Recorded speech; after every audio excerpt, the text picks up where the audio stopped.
Correcto, pues bueno, ahorita para los que no alcanzaron a escuchar lo que estábamos platicando César y yo, le estaba comentando en qué vamos, ¿no? En esta sesión si pudieron leer el comunicado que les envié, les platicaba que tenía pensado que hoy termináramos con lo que quedó pendiente de la lectura de Saussure, ya sea que hablemos de esa última parte o que se expongan cualquier comentario, cualquier duda, cualquier cosa que haya quedado pendiente, ¿no? Yo hay algunas cosas que me parece que quedaron pendientes y también haciendo como una relectura de algunos fragmentos, me parece que es pertinente que les comente, ¿no? También para ver lo que piensan. En las sesiones que hemos tenido, pues ya saben, en la primera pues hablamos del retorno a Freud y después fue que entramos directamente con Saussure, por lo que hemos estado hablando de psicoanálisis, pero pues en este momento más desde lo que nos ha surgido a partir de la lectura de Saussure. Hoy me gustaría hacer unos comentarios también, sobre todo por algunos comentarios que se hicieron la vez pasada al final, este, y quiero saber, pues, ustedes qué opinan, ¿no? Les voy a dar ahorita mi opinión sobre algunas cosas, y si mal no recuerdo, nos había quedado pendiente únicamente esta parte que llama Saussure la lingüística estática y la lingüística evolutiva, ¿no?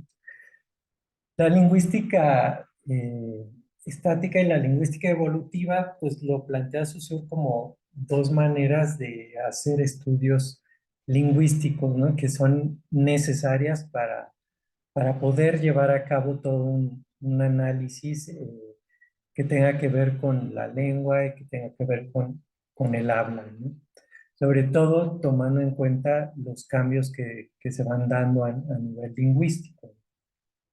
A mí me parece que esto ya es algo muy breve, ¿no? O bueno, que lo podemos ver de una forma bastante resumida. Yo señalé algunos puntos que me parecen importantes y a ver qué opinan ustedes, cómo lo van viendo, ¿no? Hay una parte en la página 107 de la versión que yo les pasé. No sé bien en el libro físico dónde se encuentra ubicado, pero igual no está difícil de ubicar. Dice aquí el curso de lingüística general. Lo primero que sorprende cuando se estudian los hechos de lengua es que para el sujeto hablante su sucesión en el tiempo es inexistente. El hablante está ante un estado. Así el lingüista que quiere comprender ese estado tiene que hacer tabla rasa de todo lo que lo ha producido y desentenderse de la diacronía. Nunca podrá entrar en la conciencia de los sujetos hablantes más que suprimiendo el pasado. La intervención de la historia solo puede falsear su juicio. Fíjense que ese es un punto que se me hace a mí muy importante, ¿no? También, no sé cómo veas esto, César, ahorita con lo que estábamos platicando tú y yo al principio, pero esto es algo que también hace pensar en cómo a veces se trabaja en la clínica, en el psicoanálisis, ¿no? Bueno, el hecho de que haya que desentenderse de la diacronía, ¿no? Para estudiar un estado de la lengua, porque aquí hay una equivalencia, ¿no? La lingüística estática, la lingüística sincrónica y la lingüística evolutiva, pues es la lingüística diacrónica, ¿no? ¿Qué quiere decir cada cosa? Pues como ustedes vieron en la lectura, la sincrónica es el estado de la lengua, digamos, en el momento, en este momento o en el momento que se hiciera un estudio, un análisis lingüístico, ¿no? Y lo que dice Saussure es que el lingüista, para estudiar eso, debe desentenderse de la diacronía. que indican los cambios que se han ido dando a través del tiempo, ¿no? La evolución. Esa es la diacronía, ¿no? Entonces, eh, al final del capítulo, él pone ahí la lingüística sincrónica. Bueno, me estoy adelantando un poquito mejor. Les explico a qué me refiero también con esto de desentenderse del pasado, ¿no? Eh, Creo que ahí también nosotros podemos ver algunos paralelismos de lo que pasa en la experiencia psicoanalítica, ¿no? Sobre todo de lo que habla Lacan y cómo Freud lo manejaba, ¿no? En un principio, cómo él tenía que hacer un recorrido a través de la historia del sujeto para irse a aquel momento donde se hubiera dado un, un hecho traumático en la infancia y que eso le permitiera poder hacer pues, un trabajo, ¿no? Que permitiera borrar los síntomas y todo esto, ¿no? En ese sentido, a mí se me parece una cuestión similar a lo que dice acá Saussure. Y también porque desde el lado de Lacan, no es muy común que Lacan hable de esas cuestiones de la infancia, ¿no? De que haya que ir allá y todo esto, ¿no? No es que no lo diga, porque Lacan pues sí habla mucho de Freud, pero no se refiere tanto así, ¿no? Al trabajo que se hace en la clínica, en la parte lacaniana, ¿no?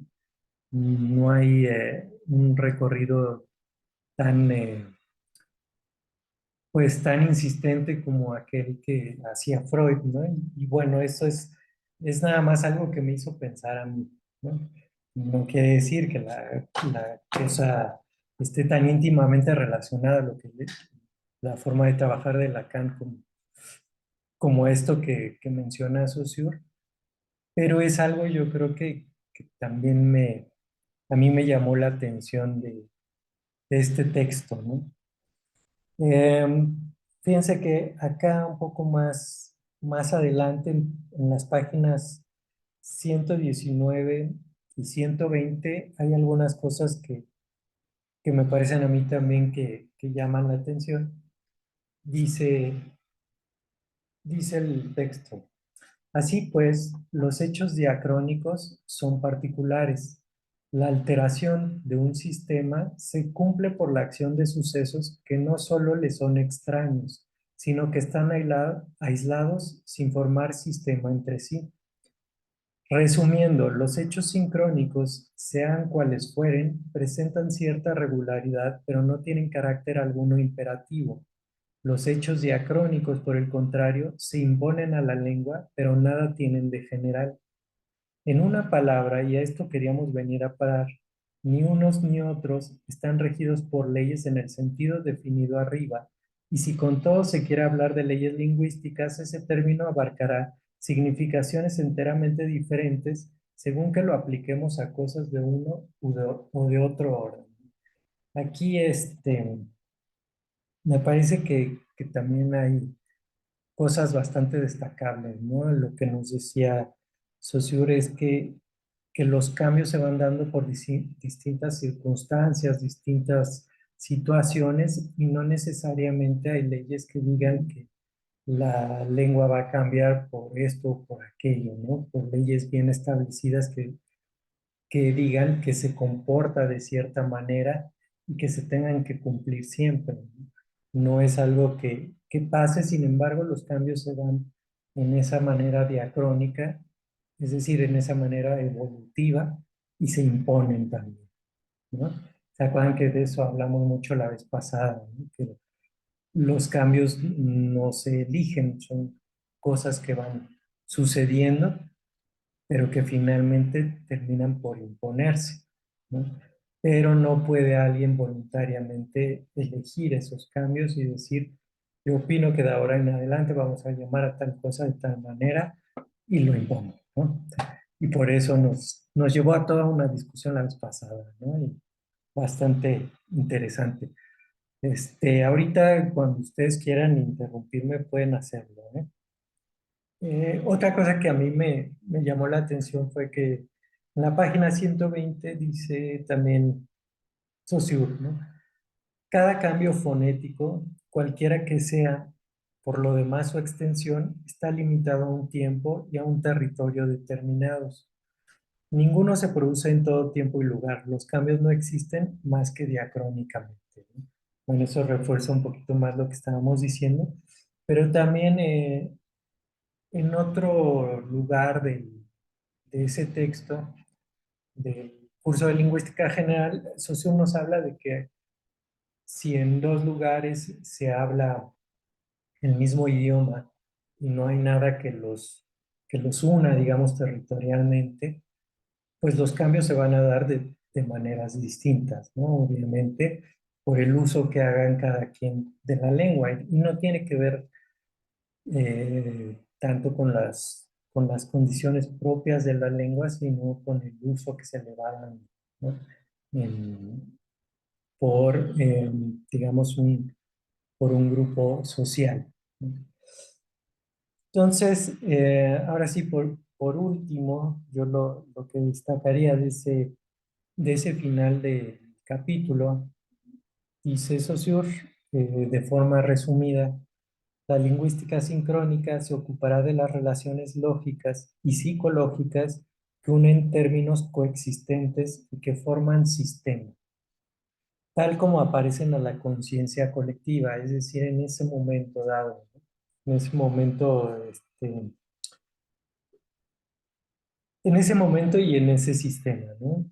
Y dice, la lingüística diacrónica estudiará, por el contrario, las relaciones que unen términos sucesivos no percibidos por una misma conciencia colectiva y que se reemplazan unos a otros sin formar sistema entre sí. Y esto también es algo interesante, ¿no? Que uno, los cambios estos que se van dando en la lengua, pues no se, digamos, los hablantes no se van dando cuenta de lo que está pasando. Nadie los va percibiendo de manera, pues de manera consciente, ¿no? Entonces, bueno, esos son los puntos que a mí me parecieron interesantes de este último capítulo, que es el de lingüística estática y lingüística evolutiva, que me parece que es lo único que nos había faltado discutir de la lectura que hicimos las sesiones pasadas. No sé si alguien tenga algo que agregar sobre esos puntos.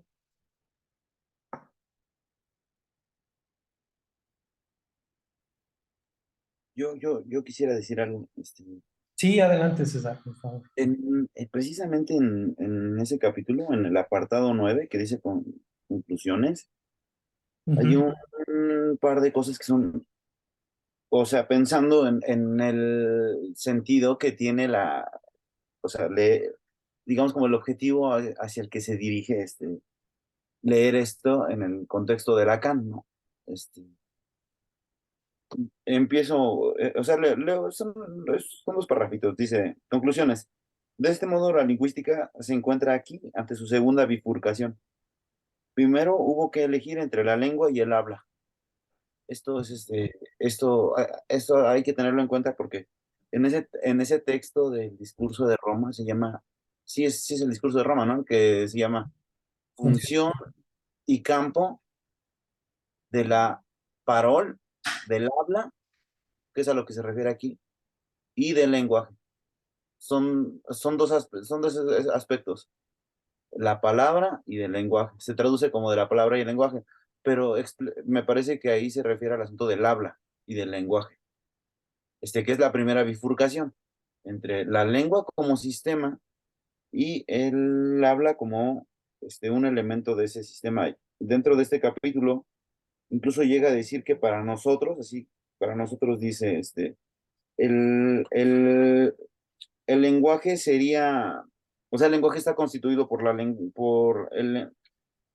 eh, por el habla y no, la lengua dice, ya, perdón, el lenguaje se establece por la lengua y por el habla, por esas dos cosas, discúlpenme la confusión. Ahora, dice, Henos aquí ahora en la encrucijada de rutas que conducen a una a la diacronía, otra a la sincronía. Este asunto igual es importante para el trabajo que va a hacer Lacan, que como dice Beto, pues también está implicado en el trabajo que hace Freud con respecto a lo Nachträglich, que dice en su momento de la resignificación. No funciona sin estos cambios continuos entre diacronía y sincronía y cómo se van modificando mutuamente. Si una vez en posesión de este doble principio de clasificación puede añadirse que todo lo que es diacrónico en la lengua lo es solamente por el habla. En el habla es en el habla donde se encuentra el germen de todos los cambios. Cada uno de ellos es lanzado primero por cierto número de individuos antes de entrar en el uso. Eso era lo que quería como mencionar. Me parece muy, muy interesante. Sí, efectivamente, ¿no? Es lo que decíamos, esos cambios paulatinos se van dando por el habla, es decir, el uso que se hace de la lengua, ¿no? Y cómo esos cambios, pues a través del tiempo es que se van imponiendo, ¿no?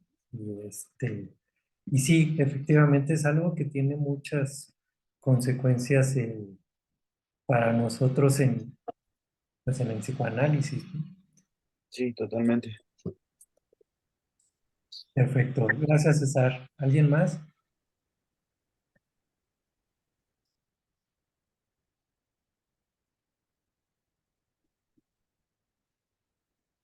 Bueno, ya veo que también ya llegaron más personas, José Luis, Joaquín, Salo, está Raúl, eh, Cassandra. Muy bien, bueno, otra de las cosas que les quería comentar tiene que ver con algo que puso el germen aquí la vez pasada Norma, ¿no? Al final de la reunión, Norma hablaba de, pues los cambios que se van dando en lo que dijo Lacan sobre el signo, ¿no?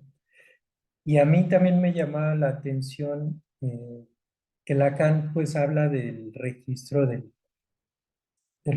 simbólico y me llama la atención que acá en el libro de Saussure pues no se habla mucho del símbolo, ¿no? Como que es algo que Saussure pues Pues fíjense que creo que yo solo pude ubicar 3 comentarios sobre eso.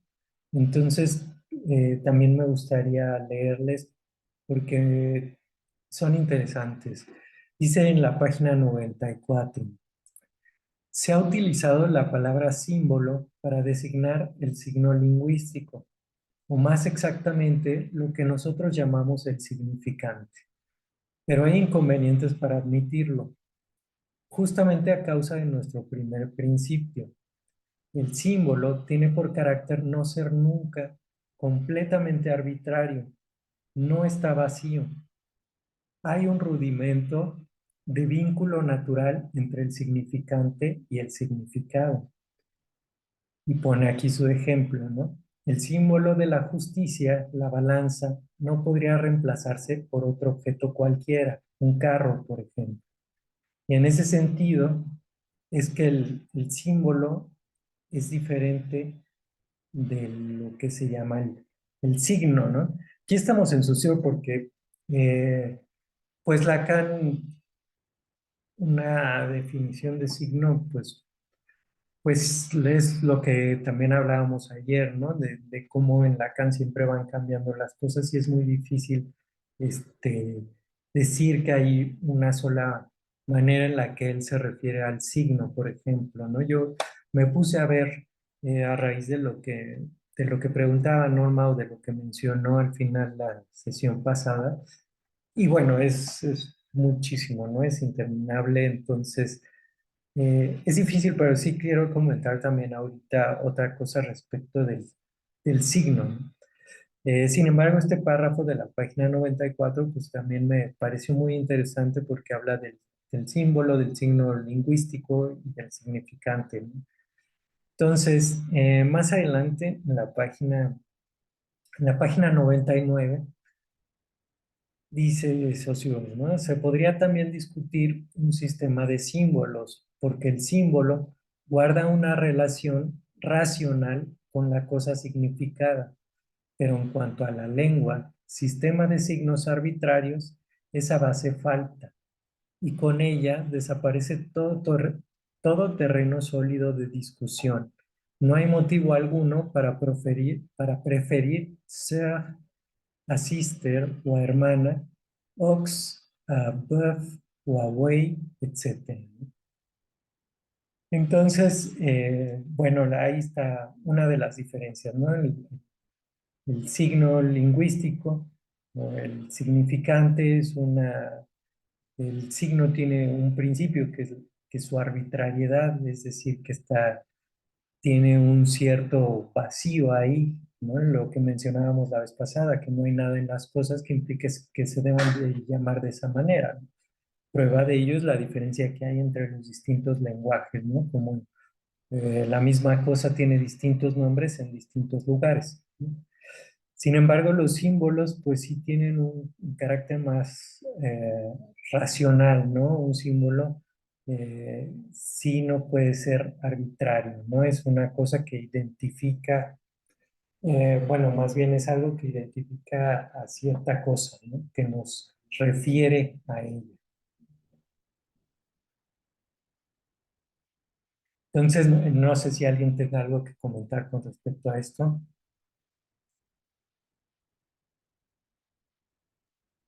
Yo sí, Humberto. Esa, Adelante.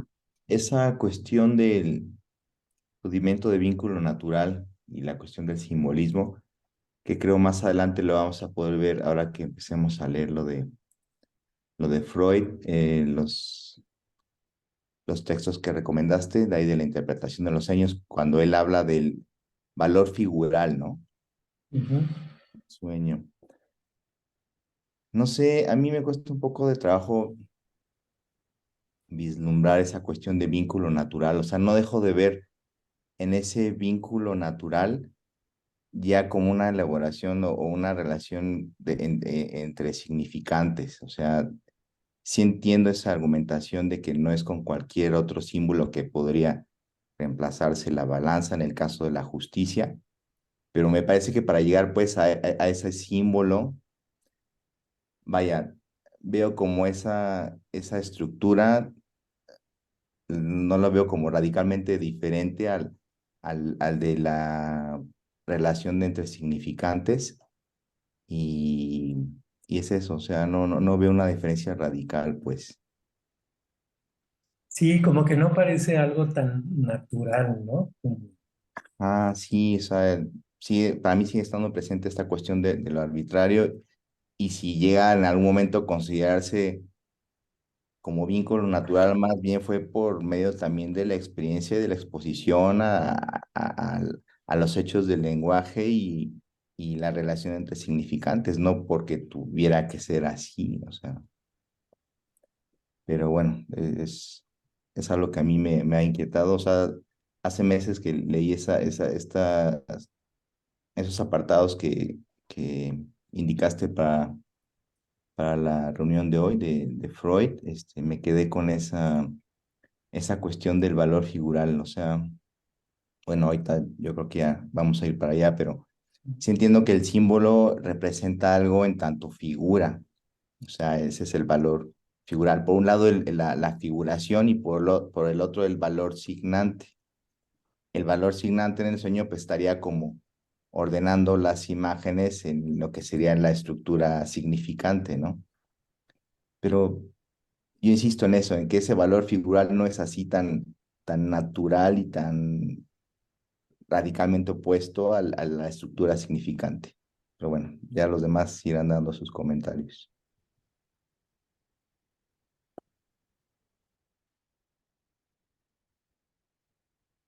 ¿Alguien más sobre ese punto? Sí, yo quisiera preguntar, ay, es que ya no sé cómo, ahí está. Eh, o sea, Lacan toma el signo de Saussure ¿Lo modifica de alguna forma? Esa es mi pregunta, porque de lo que he leído en Lacan es que sí, lo toma muy parecido, casi igual como lo está planteando Saussure, pero luego lo envuelve y ya se va al significante, ya después deja el signo atrás, ¿no? O sea, dice el signo solamente determina de lo que está, o sea, compuesto, ¿no? El signo y el signo que es el significante y el significado, ¿no? Que ya en dado caso serían como podremos pensar, en algún momento los mecanismos después en Freud del sueño, ¿no? Pero mi pregunta es, ¿cómo pensarías, Humberto, o alguno de ustedes, que retoma o cómo toma el signo Lacan? ¿Lo modifica de alguna forma? Esa es mi pregunta, si alguno notó alguna diferencia o de qué forma notó esta diferencia de Saussure a Lacan. Una idea. Adelante, César, ¿querías decir algo? Sí, sí, hay una operación importante en ese asunto. Lacan dice que un signo es lo que representa algo para alguien. Este, y la operación que hace con el significante dice que es la borradura de una huella. Este, y eso le permite hacer una serie de cosas distintas. Mira, pero no solo eso, sino que sobre esa transformación de la que está hablando Leslie, mira, hay un artículo Me cayó el 20, de Gabriel Meraz, que es el de las transformaciones. ¿De qué transformación hablamos? Es el número 29. Este, eh, Justo para hablar de las transformaciones, quisiera ver si escaneé ahí un pedazo del artículo en el que está señalado eso, un poco eso que está planteando Leslie. No sé si me dejas compartir la pantalla, Ujú. puedo enseñarles esto que encontré y que me parece muy interesante para esa pregunta y para todo lo que se está haciendo para este trabajo. Ah, lo ven, ¿no? Sí, El texto de Gabriel. Está entonces en el número 29. Está hablando de los remanentes sociurianos, como se diga, dice, dada la subversión ontológica que encierra la teoría del signo legada por Saussure, se entiende que esta fuera fundamental en el momento en que Lacan introdujo al psicoanálisis la noción de significante para hablar de la estructura subjetiva. Ya en la instancia de la letra en el inconsciente o la razón desde Freud, la apelación a Saussure era explícita para formular una lógica del significante, pero se recordará, ahí el signo lingüístico de Saussure es presentado en una versión muy particular. Entonces, de acá a la izquierda es la versión que todos tenemos en el texto del esquema de Saussure. Y de acá es, el, es la forma en la que Lacan lo presenta. Es un texto muy interesante en el que se resumen estas cosas. Para empezar, bueno, una de las cosas que son clarísimas es que acá arriba, esta S mayúscula es la del significante, que lo que está cifrando ahí es la primacía del significante en comparación con lo que hace eh, Saussure. sí. Entonces dice, es interesante que al presentar su célebre algoritmo, Lacan lo atribuye a Saussure. Lo hacía animado por un espíritu de formalización. Es posible, pues en ese momento señalaba el carácter de ciencia piloto que entonces tenía la lingüística. Sea como fuere, las divergencias entre las dos escrituras saltan a la vista. Lacan elimina la casilla en forma de elipse que en Saussure sugiere la unidad del signo. Esta es una de las cosas que está planteando Leslie, según entiendo. En Saussure el signo es cerrado, mientras que en Lacan es una estructura abierta. Asimismo, elimina las flechas añadidas por los editores del curso, que indican la mutua dependencia que en el signo susuriano mantiene el significante y el significado, la reciprocidad de sus campos. En el algoritmo lacaniano, en cambio, queda enfatizada la función de la barra de la represión, precisaba Lacan, que sitúa el significante y el significado en campos divergentes. Y last but not least, Lacan invierte el lugar que ocupa respectivamente el significado y el significante en el signo lingüístico, con lo cual hace manifiesta la primacía del significante escrito con una S mayúscula.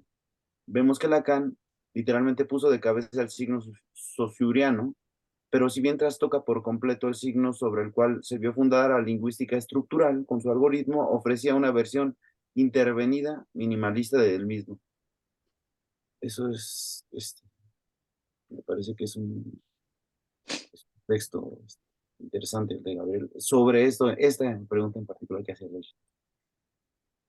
Sí, ¿no? César, creo que principalmente sería esa inversión, ¿no? Tener la supremacía del significante, pero como dice ahí, quitar las flechas de dependencia, es decir, como si el significado pasara no solo a la parte de abajo, ¿no? Sino que en ocasiones pareciera incluso pues inexistente, ¿no? Entonces, Ujú. eso es de pues sí, de los puntos principales de lo que le importa a Lacan, pues esto que toma de Saussure, ¿no? Lo toma para hacer algo, no lo Sí, toma nada más como base, como cimiento, ¿no? Sino que lo transforma de esa manera. sí, totalmente.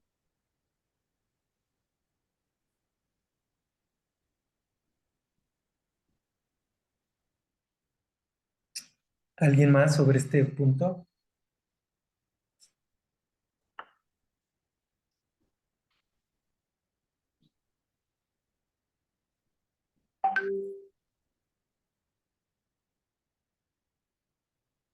Este, bueno, fíjense que yo les quería comentar también otra cosa, ¿no? Eh, permítame un segundo. Quería comentarles una cosa también, siguiendo este mismo hilo que estamos llevando en esta reunión y que tiene también que ver con No la vi. el mismo ¿Te la llevaste? planteamiento de lo que Se la comió el tic. Cassandra, tienes el ¿Eh? micrófono abierto. ¿Quieres decir algo? Perdón, no, disculpa. Ok. Continuando con esta cuestión del signo, del signo lingüístico y del símbolo y del significante, y ya queriendo acercarlo un poquito más a las cuestiones que dice Lacan, sé que me encontré con una cosa que me parece muy pertinente también, porque es un texto de los textos más antiguos de Lacan, que se llama Más allá del principio de realidad. Este texto es de 1936. Lo encuentran también en la versión que les dejé en la página 89-90, me parece. Y en el libro en físico, en este yo lo tengo en la 75, de la 75 a la 77, ¿no? Aquí hay un pequeño fragmento que yo rescato porque me parece que viene muy a cuento con esto. Se llama Descripción fenomenológica de la experiencia psicoanalítica. Entonces, miren, les voy a leer, está un poquito extenso, pero me parece que podemos irlo viendo parte por parte si parece muy complejo, pero que trata de estas cuestiones que vimos y ya las aborda hablando de la experiencia psicoanalítica. Claro, como les digo, este es un texto de 1936, entonces las cosas que plantea Lacan aquí se van transformando también, no todo termina por sostenerse y algunas cosas de plano las abandona, pero hay ciertas bases que yo creo que para nosotros que estamos en este taller de introducción a la lectura de Lacan son muy rescatables, ¿no? Dice aquí Lacan, eh, esta experiencia, es decir, la experiencia psicoanalítica, ¿no? Constituye el elemento de la técnica terapéutica, pero el médico puede proponerse a poco que posea el sentido teórico, definir lo que ella aporta a la observación. Tendrá entonces más de una oportunidad de maravillarse, si esa es la forma de asombro que responde en la investigación a la aparición de una relación tan simple que parece sustraerse al pensamiento. Lo dado de esta experiencia es de entrada el lenguaje, un lenguaje, es decir, un signo. ¿Cuán complejo es el problema de lo que significa cuando el psicólogo lo relaciona con el sujeto del conocimiento, esto es, con el pensamiento del sujeto? ¿Qué relación hay entre el pensamiento y el lenguaje? ¿No es más que un lenguaje, aunque secreto, o es solo la expresión de un pensamiento puro, informulado? ¿Dónde hallar la medida común a los dos términos del problema, o sea, la unidad cuyo lenguaje es el signo? ¿Se encuentra contenida en la palabra, ya sea nombre, verbo o adverbio, en en la espesura de su historia? ¿Por qué no en los mecanismos que lo forman fonéticamente? ¿Cómo elegir en este dédalo al que nos arrastran filósofos y lingüísticas, psicofísicos y fisiólogos? ¿Cómo escoger una referencia que a medida que se la plantea de manera más elemental, se nos aparece más mítica? Eh, Hago una pequeña pausa, ¿no? Aquí hay pues varias cosas que podemos destacar, ¿no? En primera, yo creo esto de ver a Lacan referirse al médico. Este, son cosas extrañas ya después, ¿no? Pero en este momento, como les digo, es un texto de los eh, más viejos que tiene Lacan, pero es muy interesante lo que está hablando aquí del lenguaje y que ya está planteando el problema eh, de lo que significa el sujeto del conocimiento, ¿no? Y el pensamiento del sujeto. Lacan, ese es un punto que vamos a ver un poquito más desarrollado también en función y campo de la palabra que mencionaba César ahorita, porque Lacan mantiene durante mucho tiempo una especie de discusión con Descartes, ¿no? En la que habla de estas cuestiones que tienen que ver con el sujeto del conocimiento, del sujeto que se causa a sí mismo, que tiene que ver con lo que Descartes pues, pues dijo, ¿no? De pienso, luego existo, o pienso, luego soy, y que a Lacan le parece una cuestión que es muy importante problematizar a raíz del psicoanálisis, ¿no? Desde el psicoanálisis, hablando de un sujeto muy distinto, ¿no? Un sujeto del inconsciente que no se puede plantear las cosas de la misma manera, ¿no? Entonces, por eso es que me parece a mí una de las cosas importantes en lo que viene aquí, pero que está muy relacionado con lo del lenguaje que estamos viendo. Y continúa Lacan. Dice, pero el psicoanalista, para no desligar la experiencia del lenguaje de la situación implicada por ella, cuál es la del interlocutor, se atiene al sencillo hecho de que el lenguaje, antes de significar algo, significa para alguien, dice Lacan aquí. Pero el mero hecho de estar presente y escuchar, ese hombre que habla se dirige a él, y puesto que le impone a su discurso el no querer decir nada, queda en pie lo que ese hombre quiere decirle. Y quiere decirle, lo pone aquí Lacan en cursivas, ¿no?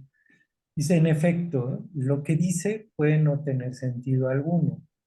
Lo que le dice encubre uno, o sea, encubre un sentido, ¿no? También aquí pone el le dice en cursivas, porque pues realmente él está ahí diciendo algo, pero no se lo dice directamente, ¿no? O sea, eso es algo que está poniendo Lacan aquí como en cuestión, ¿no? Dice, el oyente lo experimenta en el movimiento de responder, al suspender este, comprende el sentido del discurso. Entonces reconoce allí una intención entre aquellas que representan cierta tensión de la relación social, intención reivindicativa, intención punitiva, intención propiciatoria, intención demostrativa, intención puramente agresiva. Así comprendida la intención, obsérvese cómo la transmite el lenguaje. De acuerdo con dos modos, cuyo análisis es rico de enseñanza, es expresada por el sujeto, pero incomprendida por éste, en lo que el discurso informa acerca de lo vivido y ello tan lejos como el sujeto asuma el anonimato moral de la expresión, es la forma del simbolismo. Bueno, aquí también en esta parte, ¿no? En aquello que expresa, quizá Lacan, pues hay algo de incomprensión, ¿no? Continúa, dice, es concebida por el sujeto, pero negada por éste, en lo que de lo vivido afirma el discurso, y ello tan lejos como el sujeto sistematice su concepción, es la forma de la denegación. Así pues, la intención revela ser, en la experiencia, inconsciente como expresada y consciente como reprimida. No obstante que el lenguaje, de abordárselo por su función de expresión social, revela a la vez su unidad significativa en la intención y su ambigüedad constitutiva como expresión subjetiva, declarando en contra del pensamiento mentiroso como él. Observemos de paso que esas relaciones ofrecidas por la experiencia para la profundización fenomenológica son ricas en directivas para toda teoría de la conciencia, especialmente mórbida, y que su reconocimiento incompleto vuelve caducas a casi todas estas teorías. Bueno, esta es, eh, digamos que este párrafo se pone un poquito complicado, ¿no? Pero no deja de estar hablando de cuestiones del lenguaje y de cómo el sujeto se expresa en la experiencia psicoanalítica, ¿no? Habla Lacan aquí de dos formas, ¿no? Tanto una forma en la que expresa ciertas cosas y no las entiende, y otra forma en la que expresa y lo niega, ¿no? Entonces, bueno, es algo que también me pareció a mí que venía muy a cuento y quería compartirlo con ustedes. A lo mejor ahorita lo escuchan y tal vez parece muy complicado con lo que hemos avanzado porque realmente pues todavía no hemos empezado a leer a Lacan, pero que no está mal irse familiarizando con ciertas cosas también por la pregunta que hacía Leslie, ¿no? De cómo trata Lacan el significante, cómo lo utiliza, cuál es la diferencia que tiene con Saussure. Y digo, aquí estamos hablando también del signo del lingüístico y cómo se manifiesta el lenguaje en la experiencia psicoanalítica, ¿no? Eso es algo con lo que a mí me gustaría cerrar la parte de Saussure. No sé si alguien tenga algo que comentar sobre esto último que les acabo de decir o algo en general sobre la lectura de Saussure para que ya podamos pasar en esta segunda hora de la sesión a la parte de la interpretación de los sueños. ¿Cómo ven? Sí, nada más, quiero agregar al texto que acabas de mencionar, que creo que es básico y es como piedra angular de la teoría de Lacan, ¿no? O sea, podría pasar desapercibido, sin embargo, creo que es de ahí de donde empieza a construir su teoría, ¿no? O sea, es decir, bueno, una teoría reconstruida a partir de varias visiones, ¿no? Pero ahí ya está hablando de la construcción del lenguaje que posteriormente va a transformar, ¿no? De lo que refieres o sea, aquí creo que también ya se puede ver algo de ese orden de la crítica que posteriormente lo va a elaborar ya o sea, como que aquí se escucha perdido, ¿no? Se escucha como hecho bolas todavía, como que aquí y allá, como que está surgiendo ciertos conceptos, están surgiendo ciertas ideas, pero ahí está, ¿no? Eso es lo que me parece como bastante interesante en el texto y gracias por compartir este texto que me parece que a partir de este es que podemos también dar cuenta de lo que posteriormente habla ya con el lenguaje, luego la banda de Moebius, etcétera, ¿no? Es decir, sin este texto creo que no hubiera podido dar posibilidad a construirlo, ¿no? Creo que podría pensarse como como el pre, ¿no? La preliminar de Lacan, puede pensarse, ¿no? Nada más. Gracias. Sí, pues es un texto que plantea varias cosas, ¿no? Y a mí me sorprendió que en un texto tan breve, yo no lo recordaba, la verdad, que vinieran tantas cosas, ¿no? Algo también de lo que estaba comentando César ahorita, ¿no? Y que tenía que ver con el signo, ¿no? Y dice aquí esto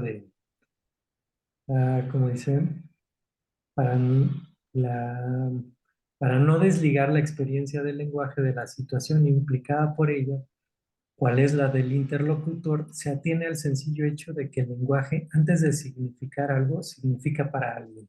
Ese me parece un punto bastante interesante, ¿no? Y cómo a pesar de que alguien habla sin, sen- sin tener un sentido en apariencia, dice Lacan, ¿no? También tomando en cuenta cómo es la experiencia psicoanalítica, ¿no? Que tiene que ver con la asociación libre, eh, pues todo lo que está en juego ahí, ¿no? Que hay estas intenciones que yo no recuerdo en otro lado que Lacan no hable mucho de las intenciones. No sé si alguno de ustedes recuerda algo de eso o de dónde No, lo pero, toma. pero sí está bueno esto que enfatizas, ¿no? De la posición del analista y por otro lado, que también estaría aquí el inicio de lo que después refiere como el dicho, ¿no? O sea, como que aquí se construye, o sea, aquí se construye lo del nombre, lo del significante nombre del padre, ¿no? O sea, como que de aquí podríamos partir a varias partes, ¿no? Incluso, y esto que hablas de la intencionalidad puede que después lo desarrolle como goce, ¿no? Que haya algo tal vez ahí, o del deseo puede ser, no sé, hacia dónde podía construir esa parte, pero sí, esto del lenguaje ya lo traía, ¿no? Ya lo traía desde este entonces. Eso es lo que me pareció impactante ahorita, ¿no? Que ya desde este entonces traía esto del lenguaje, ¿no? Y ya más o menos construido, esto tal vez no como termina, pero llevaba bastante, ¿no? Sí, sí, ya es bastante lo que ha trabajado. En, en la página de la escuela lacaniana de psicoanálisis, está este sumario que es muy interesante, que se llama No todo Lacan, Patu Lacan. Este, entonces hay como una compilación de todos los textos a los que han tenido acceso, y los han puesto a disposición, ¿no? Entonces, digamos, está en el quinceavo texto de los registros que se tienen, que digamos los anteriores son cartas, etcétera. Ya en su actividad como psiquiatra, hace una presentación de enfermos con una mujer que se llama Marcel. Lo titulan Esquizografía el texto. Se llama Escritos Inspirados. Es es una presentación de enfermos. O sea, son dos momentos. Se tiene, en Patu Lacan se tiene el archivo de la presentación, y después de esa presentación que hace con Pierre Migaud y con Levi Valenci, Lacan, es el 32, ¿eh? O sea, cuando se publicó la tesis, cuando en el 75 creo que se volvió a publicar la tesis de Lacan, se publica con, el primer texto es Estructura de las psicosis paranoicas, que es del 31, luego es la tesis, luego es los motivos del crimen, de las hermanas Papán, y el tercer texto que no se publicó en español en siglo XXI, que es donde está la edición de la tesis de Lacan. El tercer texto que se publicó en francés, que se republicó, digamos, es este texto del que les hablo, que es Escritos Inspirados, Esquizografía.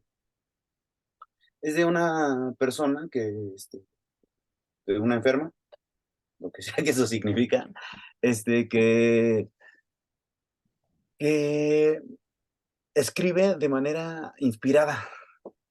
Este, entonces, pero cuando escribe hace como transliteraciones, Entonces acaba la presentación y hay toda una disertación que hacen juntos, Levi-Valency, Pierre Migaud y Lacan, con respecto al lenguaje. Entonces ya desde aquí es muy interesante porque la investigación que hace es, que hacen los tres es, o sea, con respecto al lenguaje es profunda, se sirven de otros autores. Pero digo, la razón por la cual estoy diciendo esto es como, sí, es un asunto muy importante en Lacan, el asunto del lenguaje. O sea, es un texto muy cercano, muy próximo, muy inmediato, pues. 1932, ni siquiera se había escrito El Estadio del Espejo. Entonces, se acaba de titular como psiquiatra. Eso era lo que quería decir, como para captar un poco el valor, ¿no? que tiene en esta cosa de Lacan, el lenguaje. Ya, sobre todo. Gracias. Gracias, César. Oye, pregunta ahí en la página de la escuela, ¿ese se encuentra traducido o está en francés? No, está en Franchute, pero está en Me Cayó el 20. Ya, Sí, escritos inspirados. ok. Gracias. Sí, sí, sí. ¿Alguien más sobre este punto que estamos hablando o pasamos ya a la interpretación de los sueños? Como,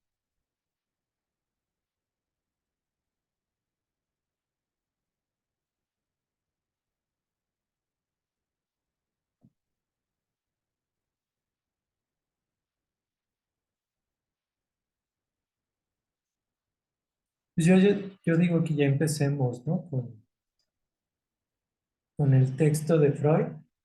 Este, como yo les comentaba, es el capítulo 6, el trabajo del sueño.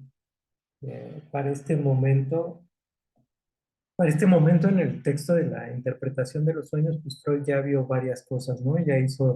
Se hizo el recorrido histórico, ya habló un poco del mecanismo de la interpretación de los sueños y ya habló de distintas cosas, ¿no?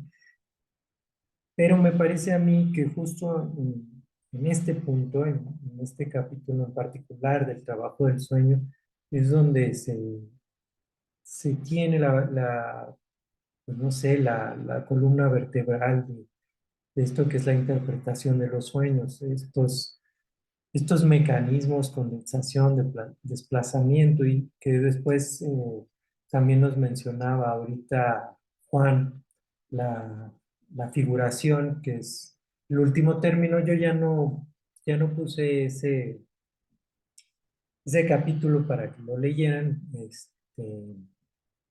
pues no por el momento, pero igual y podríamos leerlo para la siguiente sesión, ¿no? Entonces, la condensación y el desplazamiento son los que podemos abordar el día de hoy. Eh, Fíjense que antes de pasar y de darles la palabra a ustedes, yo quería resaltar un punto, ¿no? Porque nosotros tenemos otro taller de lectura que se llama Rutas Freudianas. Acá están algunas personas que también asisten a ese taller y no me dejarán mentir que hemos tenido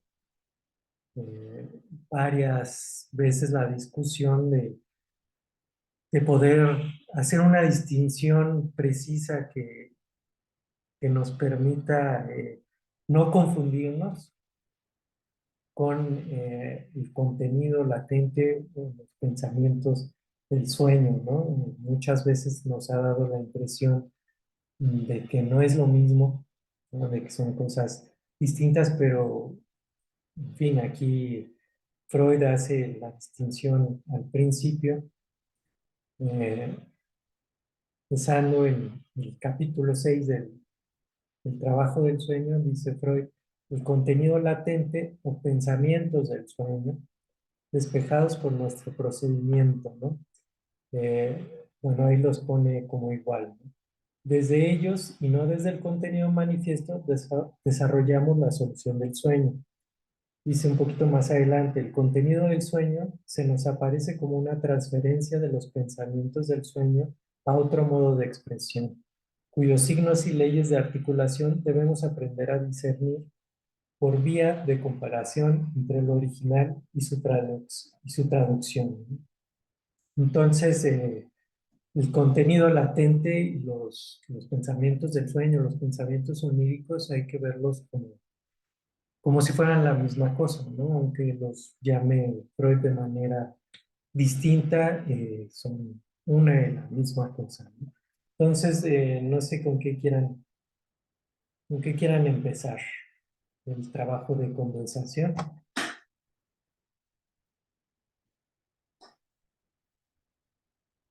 Nada más como una pequeña acotación, ¿no? Esto, para irnos encauzando, es lo que nos va a llevar también a lo que Lacan llama la metáfora y la metonimia, ¿no? Son cosas eh, muy importantes también, entonces por eso para mí tenía su peso abordar estos dos conceptos de Freud y cómo lo hace aquí en la interpretación de los sueños, y también como invitarlos a pensar si eso se reduce nada más a la interpretación de los sueños, a mecanismos propios del sueño, o es algo que va más allá, ¿no? Entonces, pues no sé, ¿qué les pareció? ¿Por dónde comenzamos?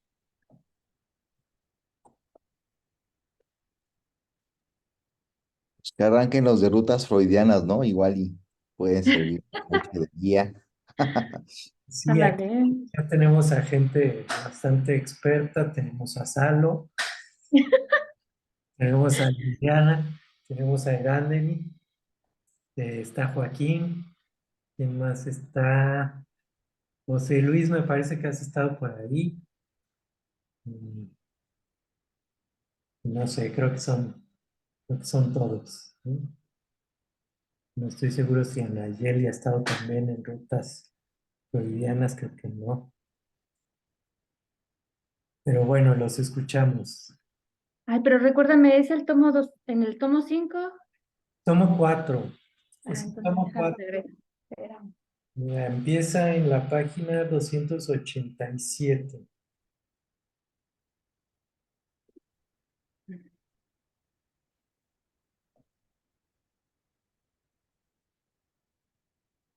Entonces, 287. Ujú.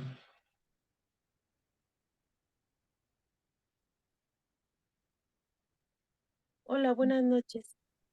Yo me quedé con la idea de lo que veníamos leyendo de Saussure y Ujú. que ahora nos quería llevar a pensar el lenguaje del sueño, de los sueños, ¿no? Ya habíamos hablado del lenguaje como en general y ahora el lenguaje de los sueños y me quedé con la idea de los significantes, ¿no? Que estaban como ahí en la cultura, en lo que nos rodea, ¿no? Pero que en algún punto el sujeto parecía que podía elegirlos, ¿no?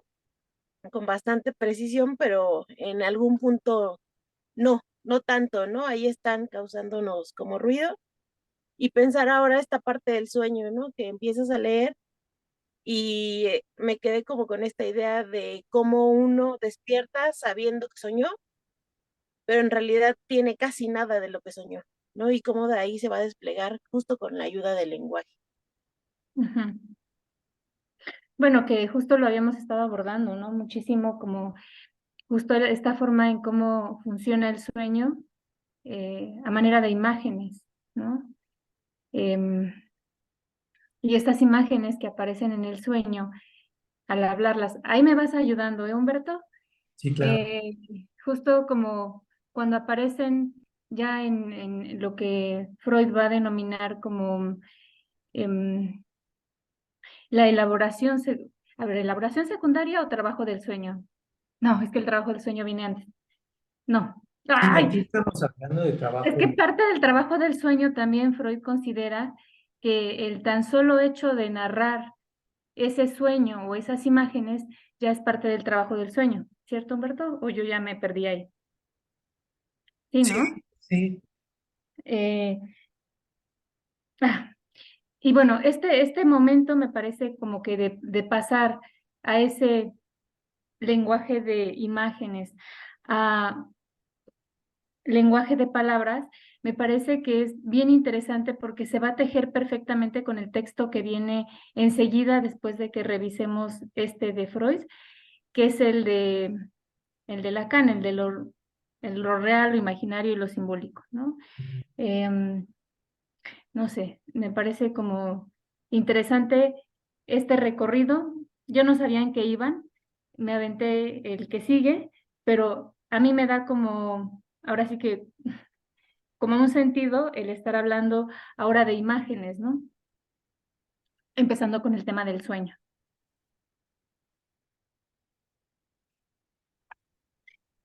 sí, efectivamente, una de las cosas que sucede en el sueño y que, que tiene que hacerse, ¿no? Para transmitir ese sueño es como una especie de traducción, ¿no?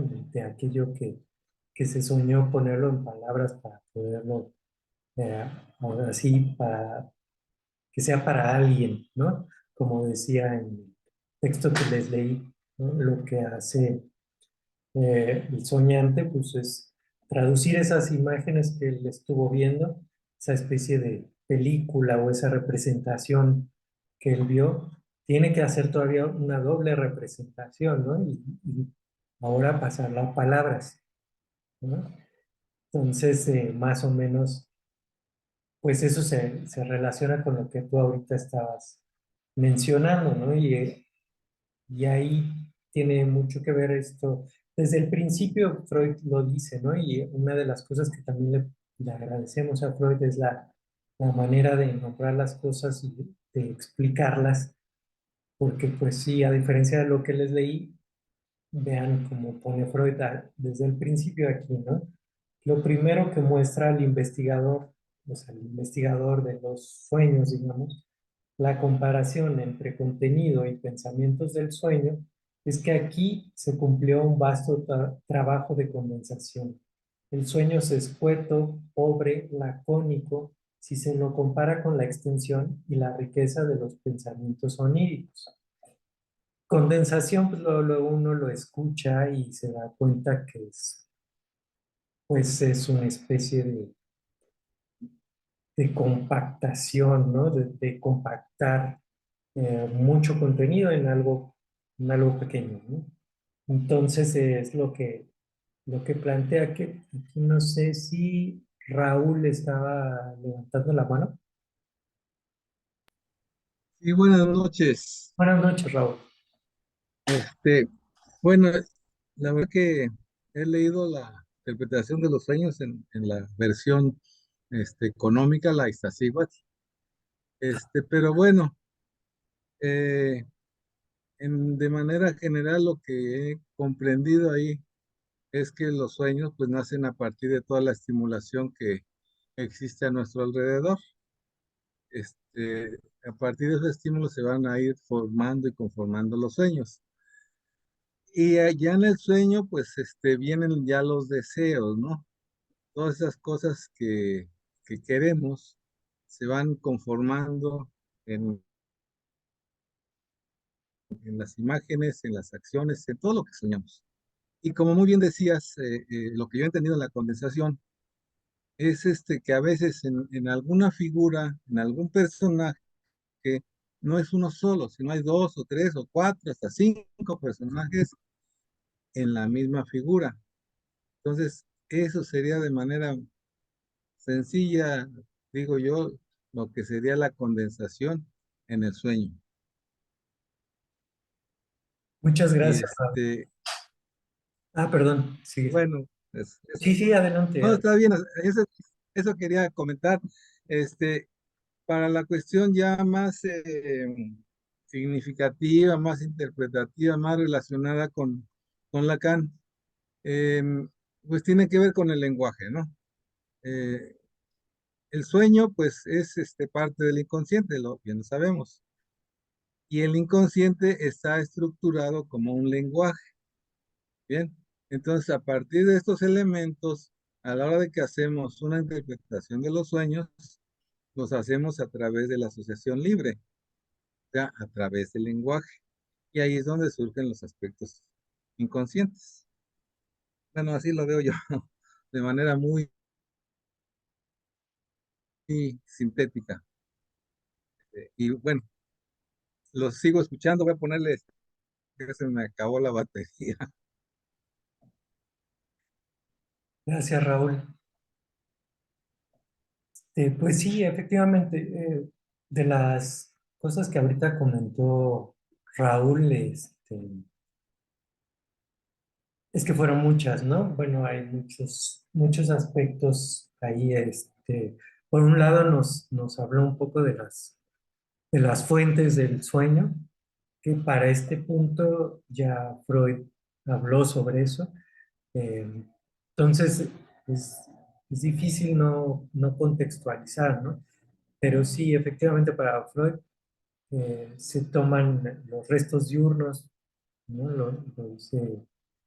Lo dice por ahí en capítulos anteriores, pero también se toman episodios de la niñez, se toman vivencias, pues digamos, que dice Freud, carentes de importancia también, ¿no?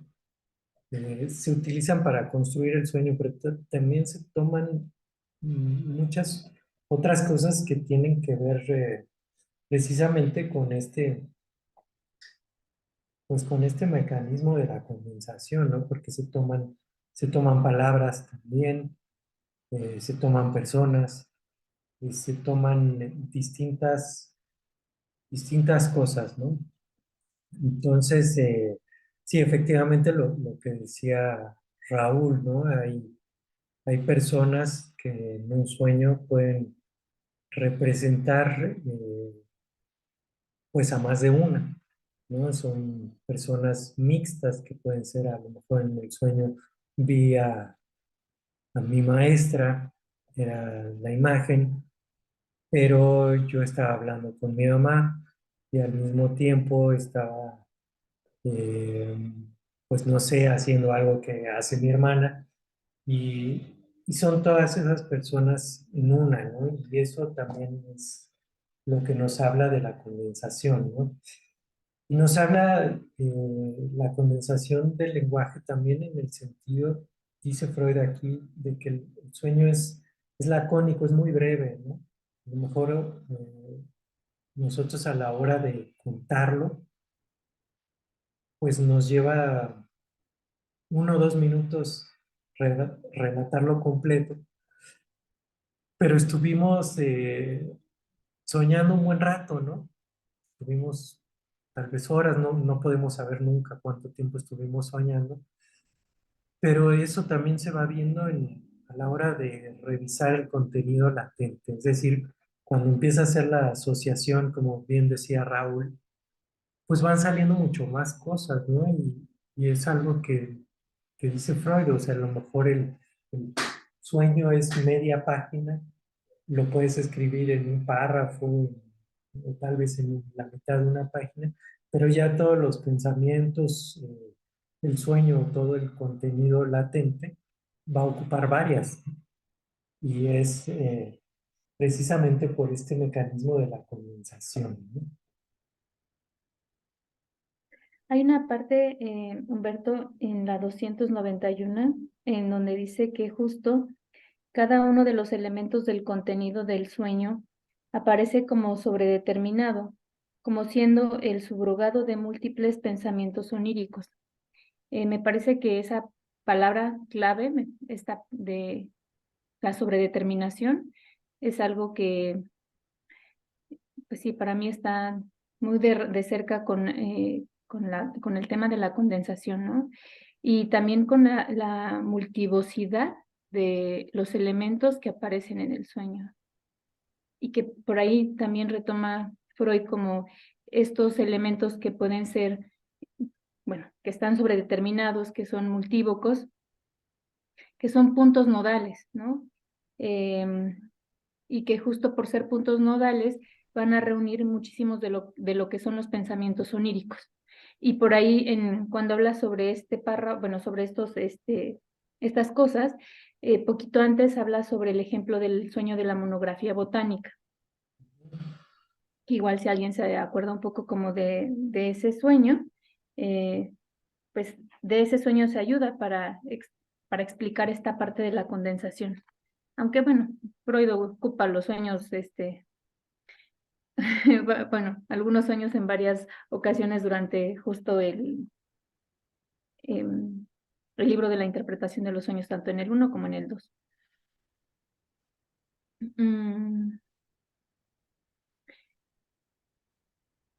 Aquí dice también en la 292, casi hasta arriba, que no solo los elementos del sueño están determinados de manera múltiple por los pensamientos oníricos, sino que los pensamientos oníricos singulares están también subrogados en el sueño por varios elementos.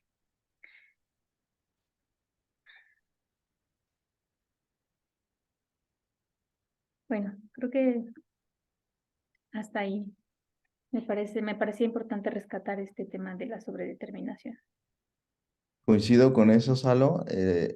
Subrogación a manera de sustitución. Y también más adelante va a hablar de sacrificio, ¿no? Porque justo está comentando de qué manera, si ve que no hay una relación de proporción en cuanto a los pensamientos del sueño y el contenido pues, manifiesto del sueño, y por eso está hablando de esto de una condensación, es mínimo lo que uno recuerda de un sueño, y cuando se elabora y se llega a asociar ya con los demás pensamientos, pues sale 8 o 9 veces lo del contenido. Justo habla de que hay un sacrificio, ¿no? Entonces puede pensar cómo es que se realiza, por así decirlo, este proceso de elección, qué elementos son los que van a pasar como contenido, ¿no? Y en este caso, refiriéndose a contenido manifiesto en el sueño.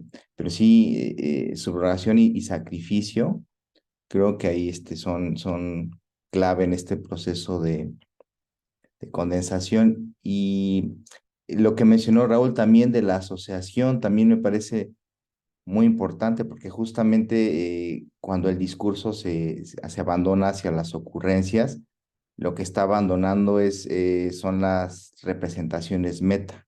Y estas representaciones meta creo que es lo que podría yo ahorita entender por a lo que se refiere aquí Freud con el valor figural, y quien cree que está soñando, un hombre sin cabeza corriendo, y inmediatamente dice, no, eso no es posible.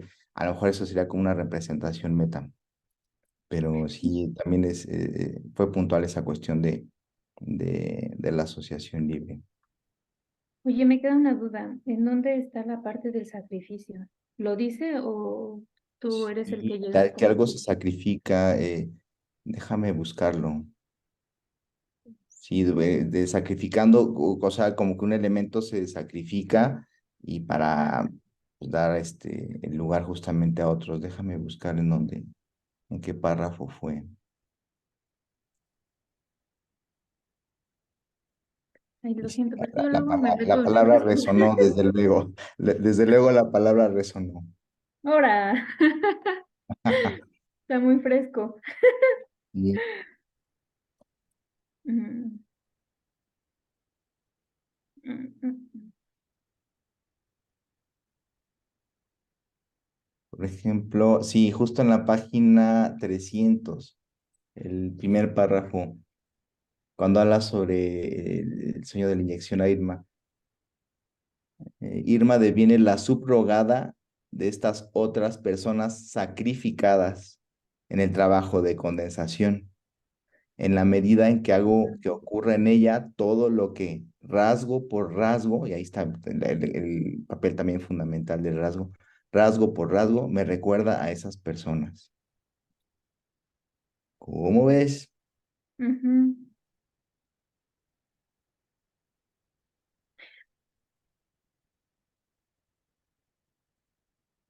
No sé por qué eso lo que estabas comentando lo pensaba más como alrededor del tema de la figurabilidad. O sea, eh,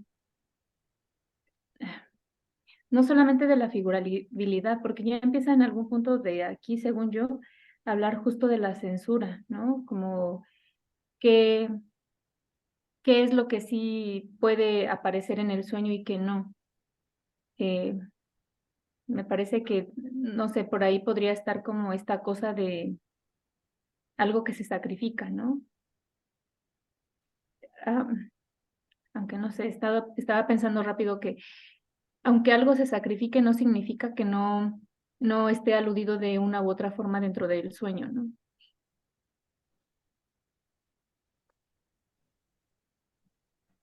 En tanto las conexiones que va a tener con los demás elementos ya en el proceso Ajá. de ir buscando esos pensamientos oníricos, ¿no? Y esa sobredeterminación que es como bidireccional, ¿no? Porque no es solo que un elemento manifiesto esté conectado con múltiples pensamientos oníricos, sino también un pensamiento onírico con múltiples elementos manifiestos, ¿no? Algo así estaba entendiendo de ese capítulo. Sí, precisamente es lo que leyó Salo, ¿no? En esa parte, que se da de las dos maneras, ¿no? Y hay como una especie de economía ahí del sueño, ¿no? También tomando en cuenta, pues, ciertas cosas que entran en juego aquí también, ¿no? Por ejemplo, que lo que dice Freud, ¿no? Que el sueño es un cumplimiento de deseo, eso por un lado, ¿no? Y que también se tiene que tomar en cuenta que incluso eso lo menciona en las conferencias. Hay una conferencia que mencionan aquí,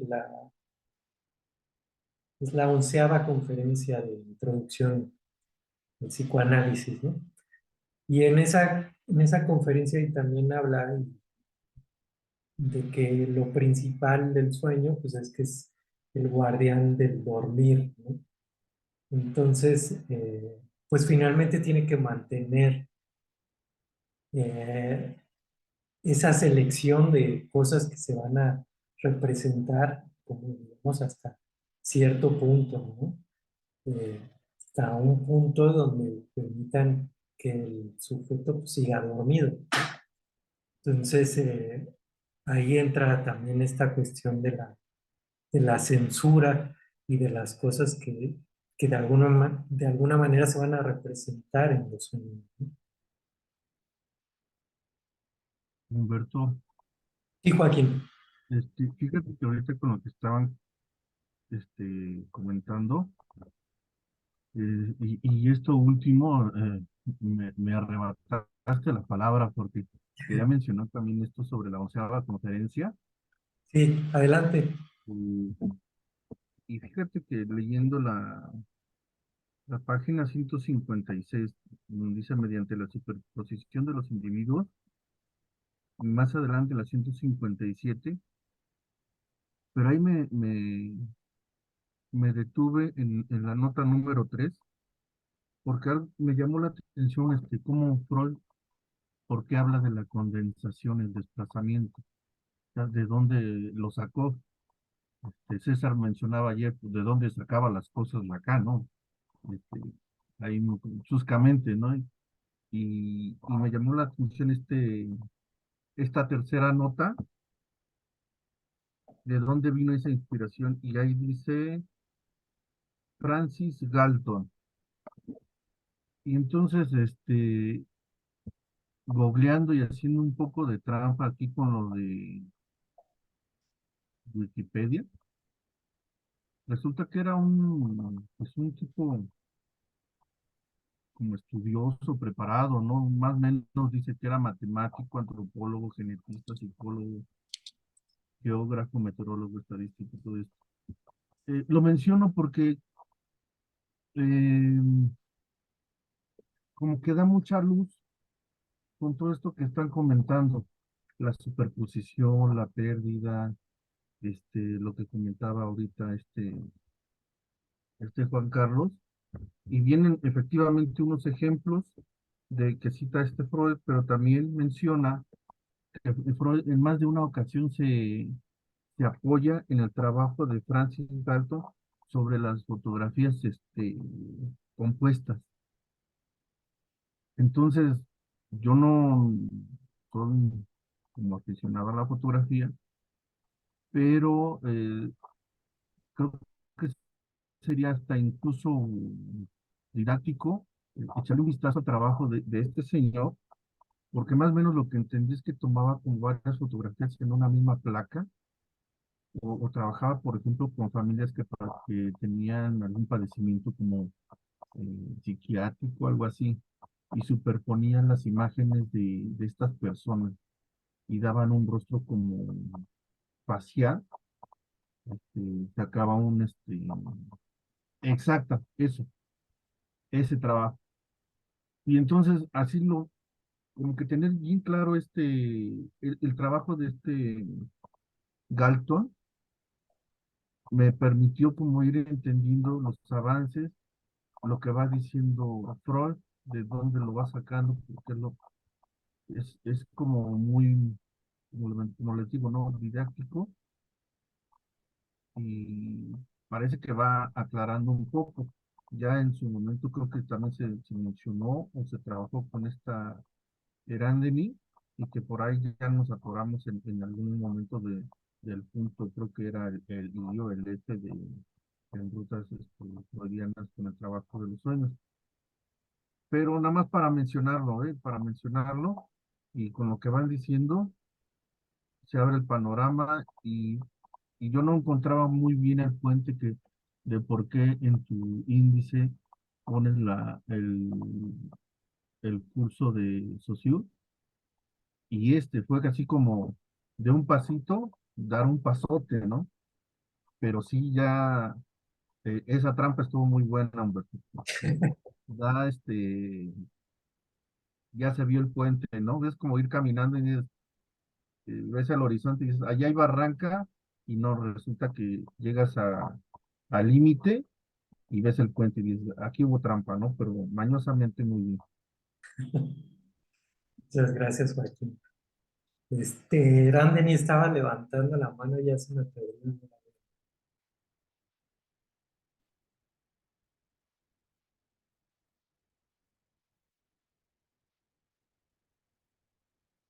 Brandon ya no está, ya se salió. Ay, hola, hola, perdón. ¿Sí se escucha? Sí, sí, te oímos bien. Ah, es que tengo un poquito de problemas todavía con el internet, pero sí, para compartir con Joaquín, que coincido con su inquietud de las fotografías de Galton. Creo que, no sé si fue la reunión pasada, ¿no? Que hablábamos justo y que yo les decía, ya se dieron cuenta. Y es que a mí me llamaba mucho la atención también, Joaquín, porque justo en el último capítulo que revisábamos de la reunión de rutas, les comentaba yo que era como la tercera ocasión que yo había identificado que hacía referencia a esas fotografías. Entonces sí, yo también las busqué y demás. Lo único que creo que vale la pena nada más como puntualizar es que no, Galton nunca habló de condensación, ¿no? Como tal, o sea, ese término lo trabaja Freud, sí, desde otros autores, o sea, no es el primero, hay varias notas al pie donde él menciona en relación a otros autores que ya hacían referencia a la condensación, y que Galton más bien lo que trabajó es esta cuestión como de la tipología, mencionábamos, ¿no? O sea, que él justo se iba a los psiquiátricos, como decías, o buscaba, por ejemplo, personas que habían incurrido en algún delito, que el delito fuera similar. Entonces tomaba estas fotografías de estas personas y las empalmaba, más bien. Entonces, a eso es a lo que hace referencia Freud, ¿no? Y sí, o sea, como ahorita lo mostraban en la página, digamos, sí, en la pantalla, si uno lo ve, es justo como muy gráfico, ¿no? O sea, como uno lo sueña de alguna manera, donde están mezclados al mismo tiempo los personajes, pero él más bien, Galton, lo que buscaba era como buscar un prototipo en común, por ejemplo, de cierta enfermedad mental o de cierto. Sí, o sea, en esta cuestión como para poder identificar si tenían rasgos en común, empalmando justo los negativos de la fotografía. Pero bueno, era lo único que quería como comentar, y que sí coincido contigo, que me parece interesante. Sí, no, como que ahí fue la... Sí, efectivamente, el gato no trabaja, digamos, como menciona lo de la colonización, sino No eh, se te escucha, Joaquín. base, ¿no? La base donde Freud trabaja y él lo aplica el concepto de condensación, ¿no? Pero interesante, no sé cómo esté el trabajo de Galton, pero sería interesante rastrearlo, ¿no? Con esta de las superposiciones, porque ahí están, ¿no? En algún momento llegan los sueños a citar o a desequilibrado, como grosso, que son empanes, etcétera. Y que hay que trabajarlo, ¿no? Se dice precisamente de ahí. Es un trabajo, ¿no? Que hay que hacer para descubrirlo. Creo que no te escuchamos nada, Joaquín. Se cortó mucho al final. Ya, a ver, no sé si puedas acercarte al micrófono y repetir esa última parte, lo que estabas diciendo. A ver, perdón, es que está fallando mi internet porque por acá ya se ve que va a caer una tormenta muy buena. ¿Ya está bien? Sí. Sí, Sí, sí, nada más era eso, puntualizar mi percepción fue que Freud se inspiró en el trabajo de Galton para sacar el trabajo, como dice Rami, de desplazamiento y ser interesante como rastrear, o, dice Freud, ir a la pesquisa de su trabajo eh, para ver qué es lo que consiste todo esto, ¿no? Y da mucha luz, creo que es una base, una plataforma para dar el trabajo que propones, ¿no? De desplazamiento y continuación.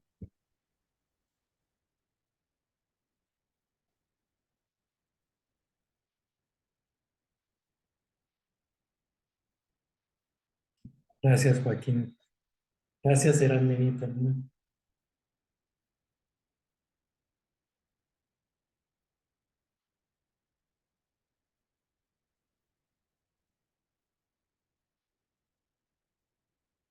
¿Qué más encontraron por ahí que se les haya parecido interesante?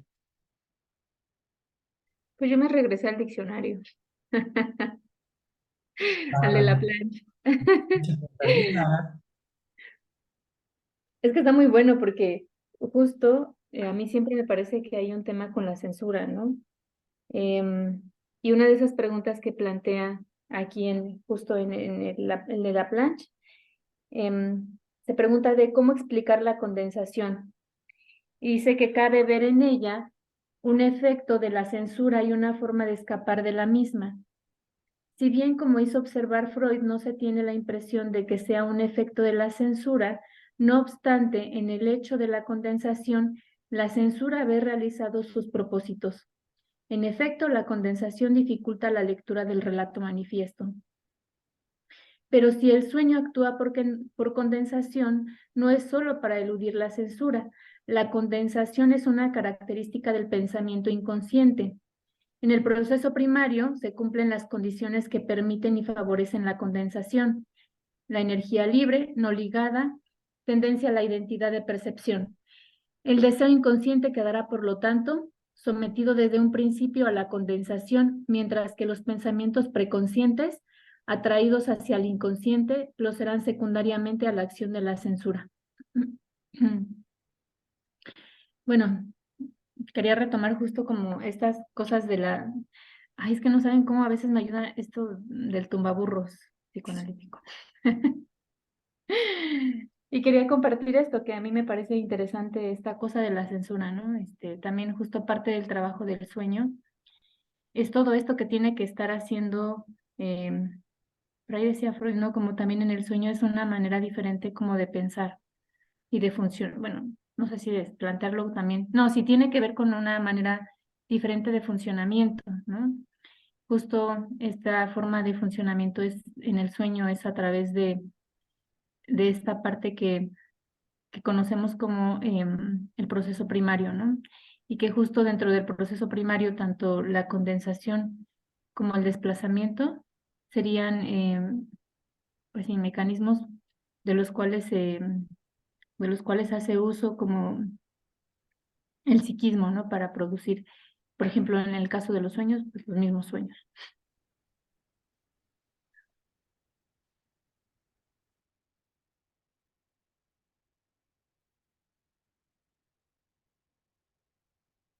Sí, y en eso que leíste ahorita también se ve lo que comentaba Juan, ¿no? Del sacrificio, o sea que sí sale algo que tiene que ver con el deseo, pero sale bajo los efectos de la condensación, ¿no? Sale bajo los efectos del desplazamiento. Y pues encuentra su salida ahí, pero pues de cierta manera disfrazado, mutilado, ¿no? Aquí también hay en la página 289 hay un párrafo que dice, ¿cómo debemos concebir el estado de la psique durante el dormir, que es precedente respecto del soñar?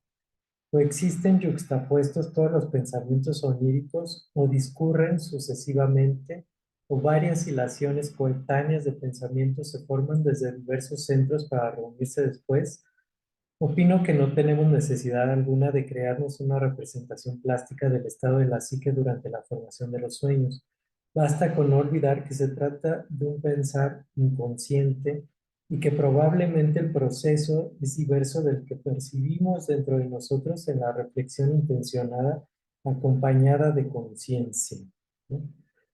Bueno, esta parte a mí pues también me llamó la atención, ¿no? Porque a veces pues uno se pregunta, ¿no? ¿Y cómo es que se produce todo esto de la formación de los sueños, ¿no? Y no sé, o sea, aquí las cosas que dice Freud, más adelante dice, si se considera que de los pensamientos oníricos hallados, solo los menos están subrogados en el sueño, por uno de sus elementos de representación se debe inferir que la condensación adviene por vía de la omisión, pues el sueño no sería una traducción fiel ni una proyección punto por punto de aquellos pensamientos, sino un reflejo en extremo incompleto y laborioso, ¿no? Es decir, que esos pensamientos que son parte del contenido latente, pues lo que decía ahorita Salo, ¿no? Van a pasar como por esa especie de embudo que es la condensación y hay varias cosas que se van a omitir, pero también quiere decir que no todo lo que pertenece al contenido latente está representado, ¿no? Y eso también es un punto importante. Es decir, que está el contenido manifiesto, pero no corresponde, eh, digamos, a todo lo latente, ¿no? O sea, hay cosas que de plano se omiten, ¿no? Pero que a través de la interpretación pueden llegar a salir nada más por asociación, ¿no? No necesariamente porque estén representadas en ese contenido manifiesto en lo que está comentando el soñante durante una sesión de análisis, ¿no? Sino que se llega por la vía de la asociación, ¿no? Pero no todo lo que forma parte del contenido del sueño, del contenido latente, está representado. Eso también es algo que me parece muy importante.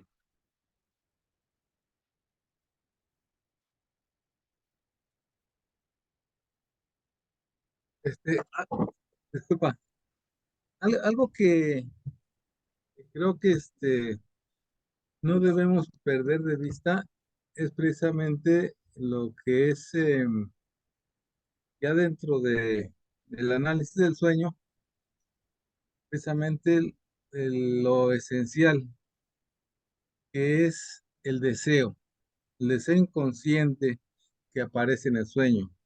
Creo que ese es el aspecto más importante que vamos a encontrar precisamente a través de el análisis de la condensación, del desplazamiento, todos los mecanismos de defensa que aparezcan ahí.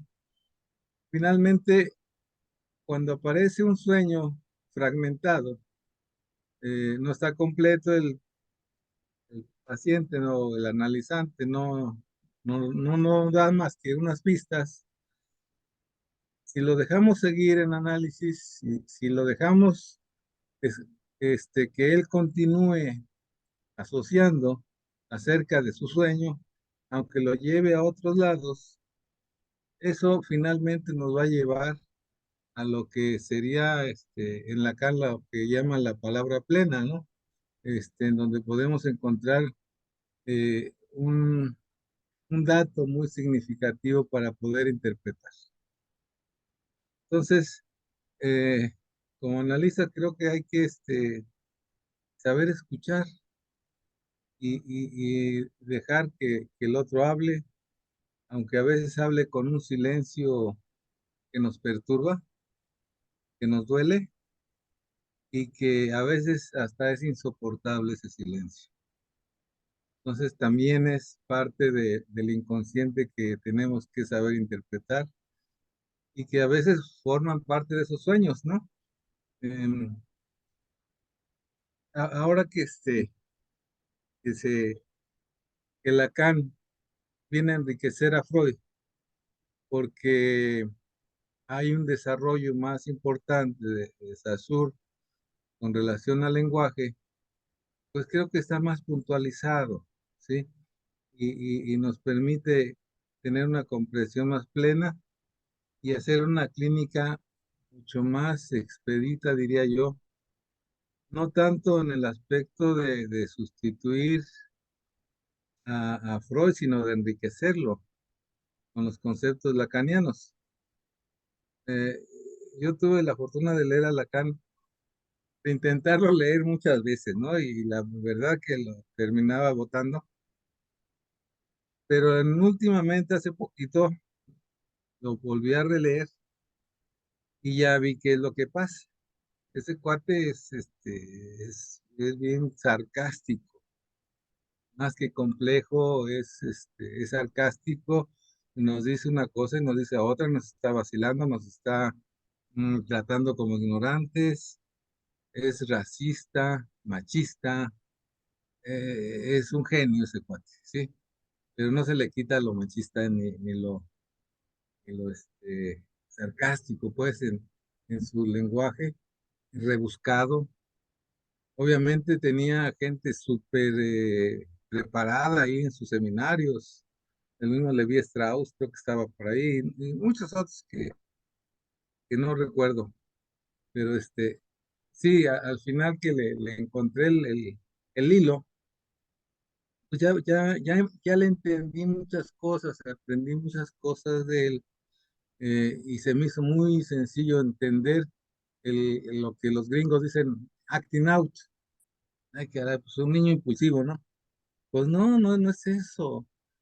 Y ya Lacan lo explica muy bien cómo es el pasaje al acto, cómo en el inconsciente viene todo lo que es una trama del pasaje y ya luego se va a la realidad, ¿no? Entonces, la verdad que es bien interesante y pues yo me había perdido varias charlas mm, por otras actividades que tengo, pero yo estoy en la mejor disposición de ya no perderme ninguna. Está padrísimo esto y me encanta que podamos compartir, que podamos platicar de este tema que a mí me apasiona. A mí me apasiona lo que es el psicoanálisis. Más adelante les compartiré algunos ensayos que tengo por ahí al respecto. Gracias. Muchas gracias, Raúl. Bienvenido siempre. ¿Alguien más?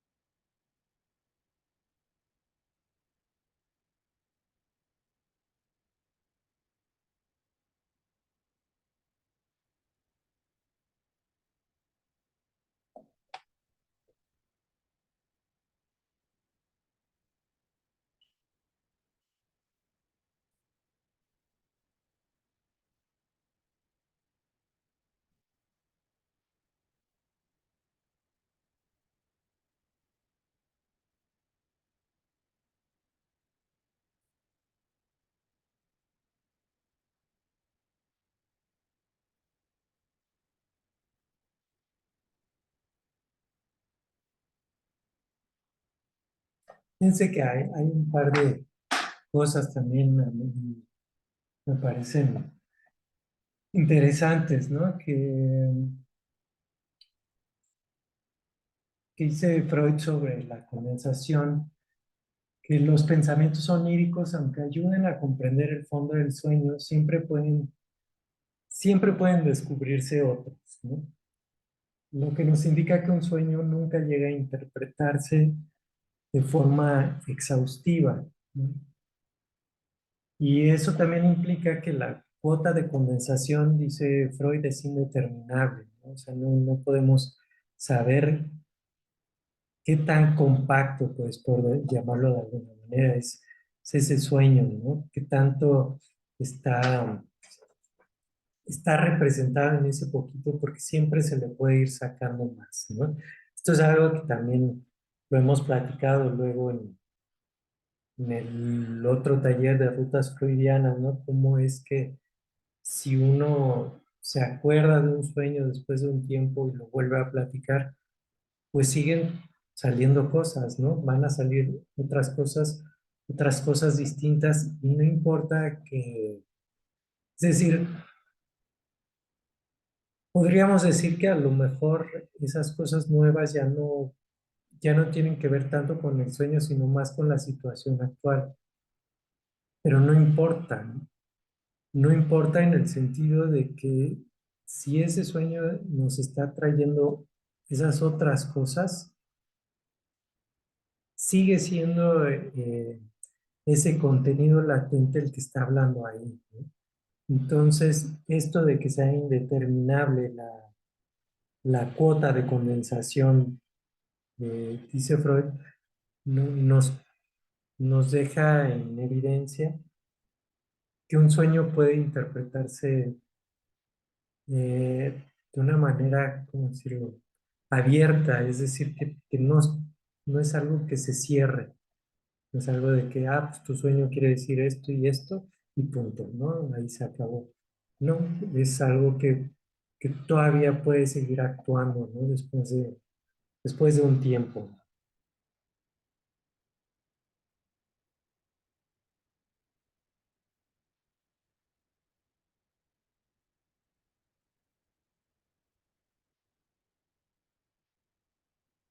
También ahorita otro de los puntos que tiene que ver con lo que hablamos al principio de la sesión y que tiene que ver con lo que comentaba Joaquín y también Raúl, es que la forma de presentarse o de representarse de la condensación también toma las palabras, que es una parte muy interesante y que tiene que ver con esas cuestiones de Saussure que estábamos hablando, que tiene que ver con lo arbitrario del signo y que también aquí vemos como ese principio que plantea Saussure es muy importante para que esto sea posible. Es decir, la manera en que se van a hacer eh, la condensación de ciertas palabras en un sueño para, para representar algo, pues es algo que solo puede ser posible dado lo arbitrario del significante, ¿no? Entonces, por ahí Freud da algunos ejemplos. Dice en la página 302, ¿no? El trabajo de condensación del sueño se muestra con la máxima evidencia cuando ha escogido como objetos palabras y nombres. Las palabras son manejadas por el sueño con la misma frecuencia que las cosas y experimentan idénticas urdimbres que las representaciones cosa del mundo. Es, bueno, lo que aquí Freud llama la representación palabra, ¿no? Bueno, eso lo desarrolla más, eh, me parece que en un texto que se llama Lo inconsciente, ¿no? Es donde habla de las representaciones cosa y las representaciones palabra, pero también es un aspecto importante de la condensación, ¿no? La condensación que se hace palabras y cómo se une en una palabra distintas cosas. A ver, no me acuerdo de algún ejemplo que trate aquí Freud, porque eso sí es más difícil verlo, ¿no? No sé cómo lo vieron ustedes aquí. Me parece que me adelanté tal vez un poquito.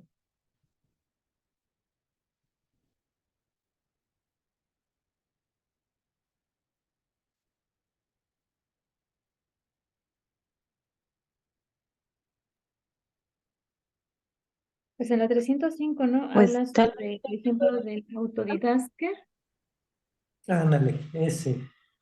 ¿no? Ese podría ser uno, creo que más facilito. Pero va, Y por favor. porque pues es difícil seguir los ejemplos aquí con las palabras en alemán. No sé si alguien aquí hable alemán, pues me parece que no, ¿no? No es muy común. Este, sí, vienen dos ejemplos. Viene uno, de dos nombres, ¿no? Que pone la palabra norectal. Ese yo creo que es el más cortito, ¿no?